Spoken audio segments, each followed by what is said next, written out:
সুন্দরী, তোমাকে এবার নতুন একটা এক্সারসাইজ দেখাবো এই রশি দিয়ে। কি হচ্ছে এখানে এসব? সুন্দরীকে এক্সারসাইজ দেখানো? সুন্দরী শুধু আমার। এবার দেখ আমি তোর সাথে কি করি। এই রশিটা ধরে এবার টেনে ছেড়ে দিব, তারপরে দেখ তোর নাকের কি অবস্থা হয়। এই নে। আরে আমার নাকের এই অবস্থা করলো কে? টম তুই? দাঁড়া, তুই দেখ এবার আমি তোর কি অবস্থা করি। তুই আমার এক্সারসাইজ সম্পর্কে জানিস না।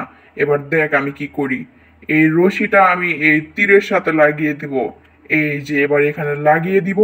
তারপরে দেখ আমি তোর কি অবস্থা করি। এই রশিটা এবার টান দিয়ে তোর কাছে নিয়ে যাব। তারপরে তুই বুঝতে পারবি আমি তোর কি অবস্থা করি। তুই আমার কি করবি আমি দেখতেই এখানে দাঁড়িয়ে আছি। নে।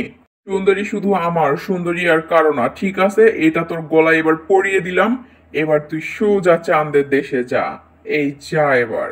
ও সৃষ্টিকর্তা, আমাকে এটা কোথায় পাঠিয়ে দিল? এবার দেখি আমি ছাতার ভিতরে চলে গেছি।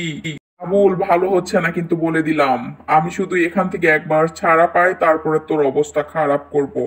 এই যে আমি এখান থেকে এবার ছাড়া পেয়েছি। এবার আবুল তোর খবর আছে, আমি আসছি। আগে গলা থেকে এটা সরাতে হচ্ছে। এবার আমি একটু মজা নিই টমটার থেকে। এই তো এটা এখানে লাগিয়ে দিয়েছি। এবার টম তুমি ছোট। তুই দাঁড়া, আমি আসছি। এবার তোর কাম আমি খতম করে দিব।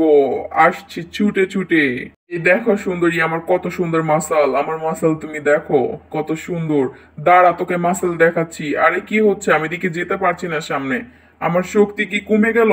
আরে কি হচ্ছে? বারবার আমাকে পিছন থেকে কে যেন টানছে। দাঁড়া বল, এবার তো লেজ ধরে আমি জোরে একটা টান দিব। আরে তুই আমার লেজ ধরেছিস কেন? আমার লেজ ছাড়। ও, আমার লেজ ছিঁড়ে নিয়ে গেছে টম। টম, এবার তোর খবর আছে। কি হচ্ছে এসব বুঝতে পারলাম না তো। ও, মাথাটা বোধহয় এবার ফেটেই গেল।